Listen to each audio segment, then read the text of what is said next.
afternoon, cheeselings. This is going to be an interesting one. What you can see in that tub is not cottage cheese, at least not to my knowledge anyway.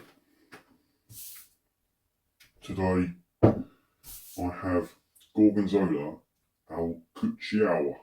I think that's how you pronounce it. Not quite sure. Never heard of it. Never eaten it before. Never seen it before. So this is the first.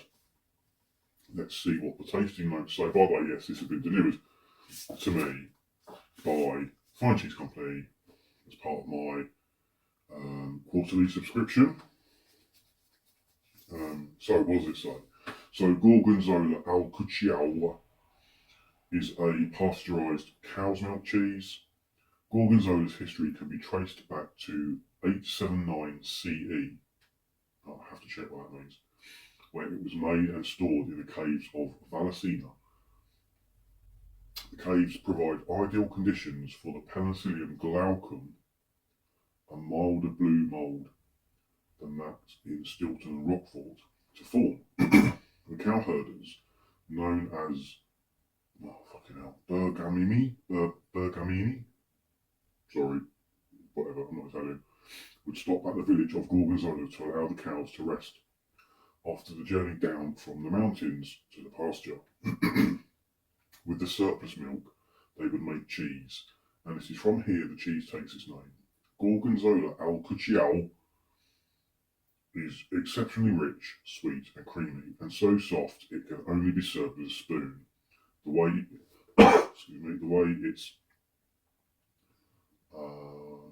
way it's historically been enjoyed in the Po Valley.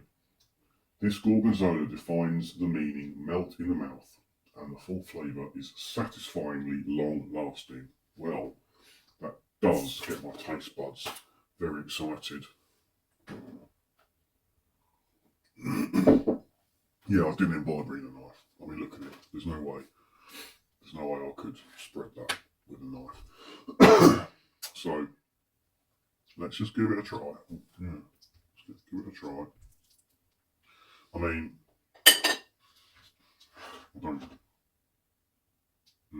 there's whey in there or water in there, so I don't really want to turn it upside down. But it is very soft. I mean, it's paste soft. It's like solid soft, if that makes sense.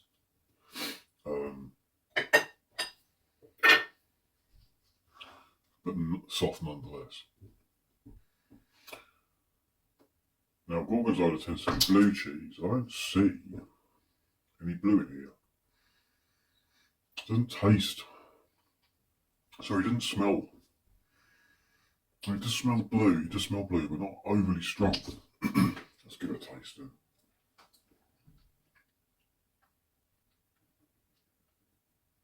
Oh, fucking hell. That is quite an interesting flavour.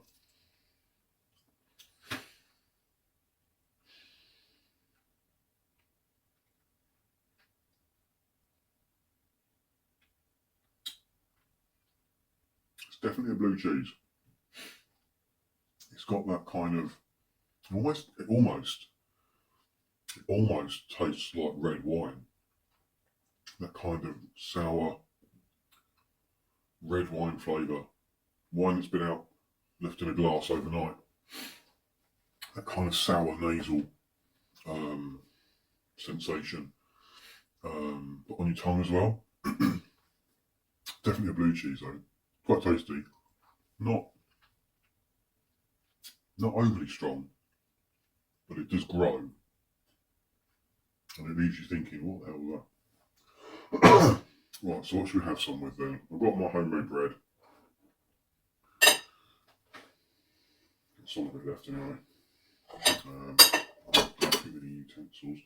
This is going to be a perfect cheese bread, I think. So, there we go. Ooh. It's going to end up on the floor, isn't it? Actually, I do need a knife as well.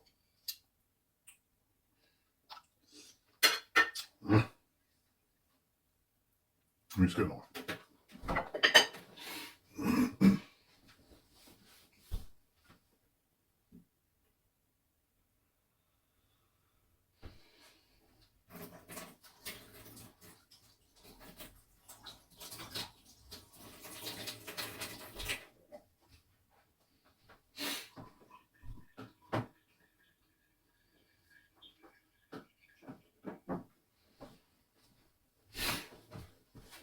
terribly sorry. Right, let's just try this on a bit of bread. Bread's not warm anymore. What that bit is, the sliced stuff is kind of room temperature now. Here we go.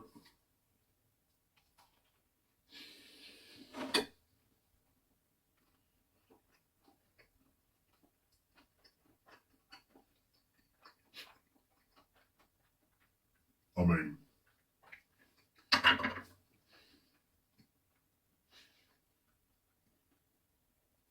I don't think it really matters what you eat this with. You're going to be able to taste it.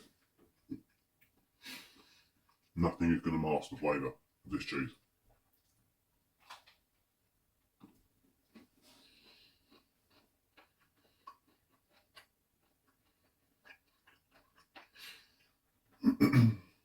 Mm.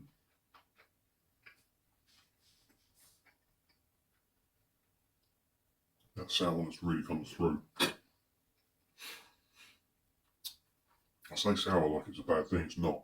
It's very tasty. It's definitely a Gorgonzola.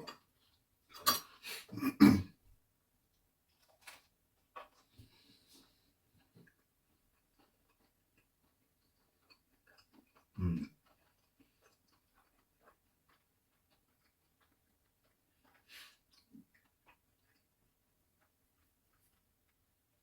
Interesting flavour.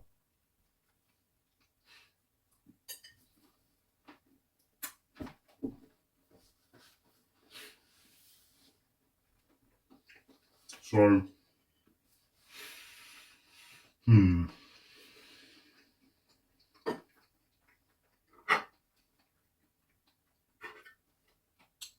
going to try a bit with some red currant jelly, because I think the fruitiness might help to counteract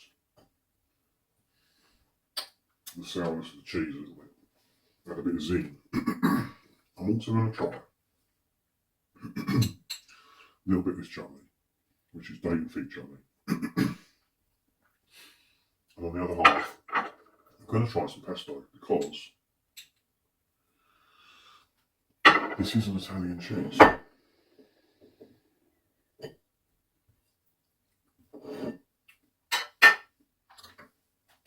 So,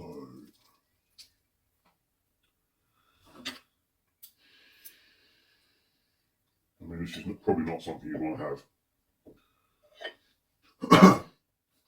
on a cheese board at a dinner party. It would just be too messy. How on earth would you eat this? It just end up probably on the floor.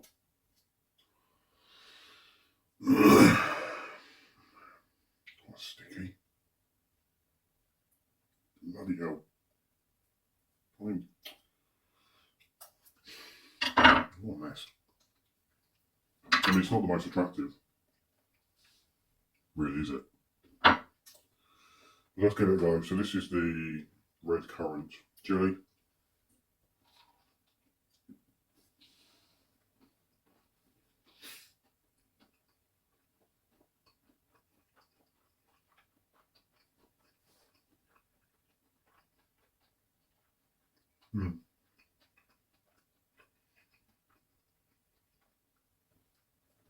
Interesting flavour combination.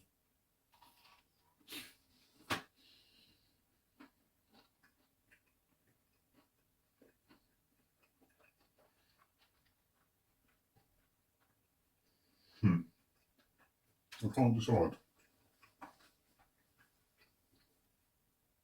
The fruitiness definitely helps to counteract the sourness of the cheese.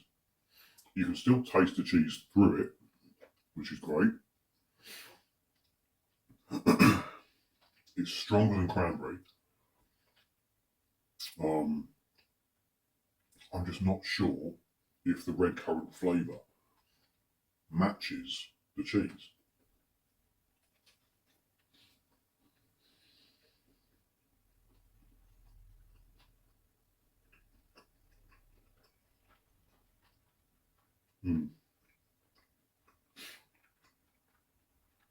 I mean, it's very tasty, but the flavours just contrast. Give it a go. It's nice, it's good, but there's something not quite right about it.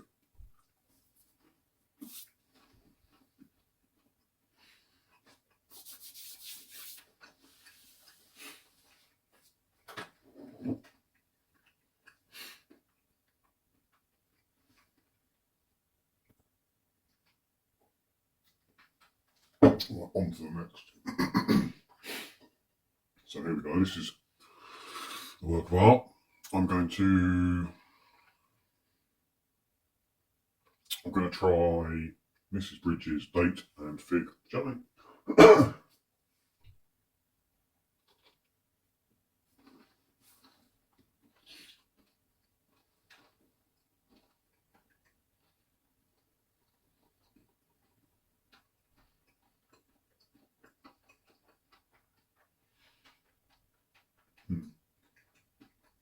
That's nice.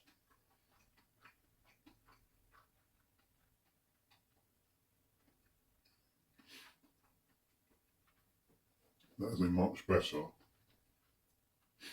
flavour combination. The chutney is not too crunchy. It's not too wet either. The sweetness is similar to that of the red currant jelly. It just counteracts the sourness of the cheese. It does not overwhelm the cheese. The cheese punches its way through and grabs you by the throat.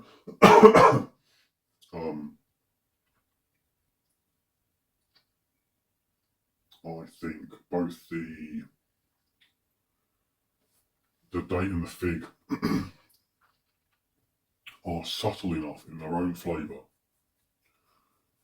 that they don't contrast with the cheese. And that's what happened with the red currant jelly. It's too strong a flavour on its own. Like red currant is a strong flavour. These are more subtle and they pair really well, I think. So let's try now the last bit with the pesto, green pesto.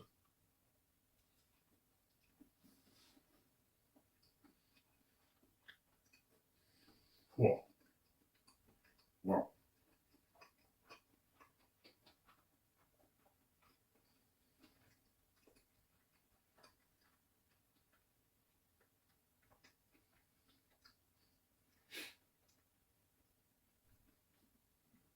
Now that tastes completely different. Like, maybe it's its saltiness, but that kind of like amplified everything about cheese. It almost made it spicy, which is a bit weird. Have another look actually. Very, very different. Whereas the chutney kind of subdued the cheese a little bit. I used the wrong spoon. The pesto just magnified it all. It looks gorgeous, doesn't it? That looks pretty, actually. That looks really nice.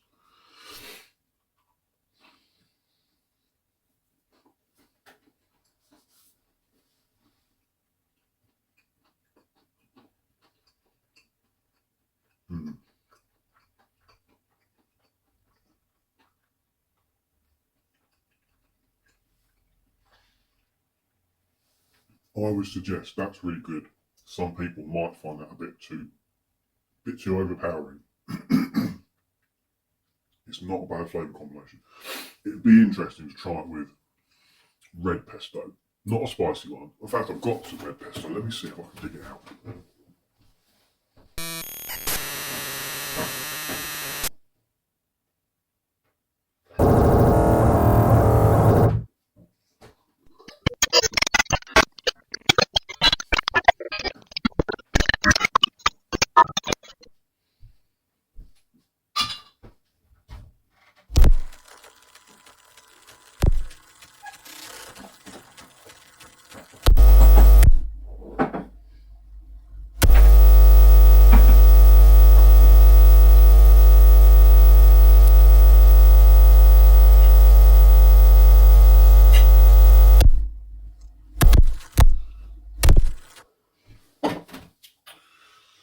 Massively cross-contaminating because every spoon has been in the mouth.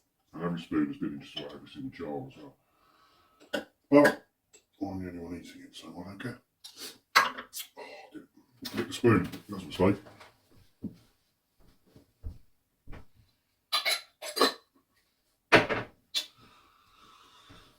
Not because of cross-contamination, because it's got chilli in it. So yes, this is not standard pesto, red pesto. This is red chilli pesto. So it's not quite what I wanted, but it's what I've got. Let's see what happens.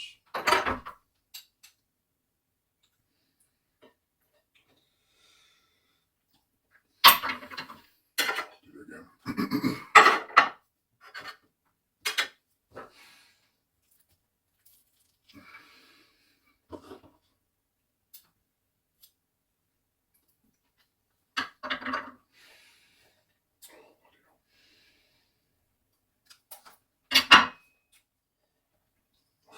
I suspect this might be too much. This might end up being too spicy. I would still like to try this with normal red pesto, just with like sun-dried tomato flavour.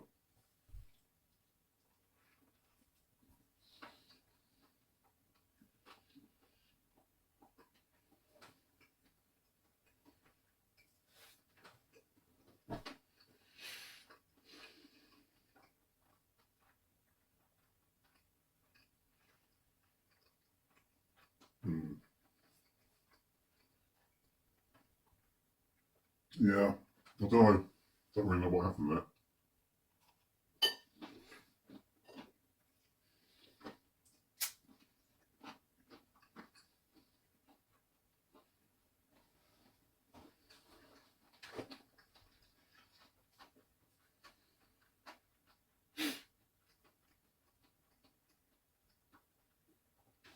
It hasn't really done anything for the flavour. To be fair, the cheese is strong enough that the chilli is not hasn't destroyed everything.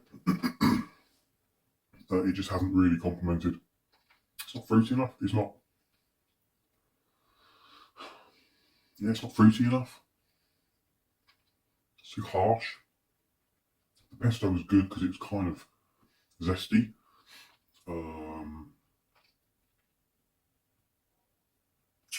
I am struggling to decide what I like most. I think I probably like the chutney most. Just a subtle, not too crunchy chutney. Just, you're never going to hide the flavour of the cheese. You do need to counteract this sort of hot sourness a little bit. But give it a go. I'd recommend tasting this yourself and trying it with a few different things and see what you like. It's such a unique, interesting cheese. I'm going to eat this and then move on to the last cheese. See you next time. Nom, nom, nom.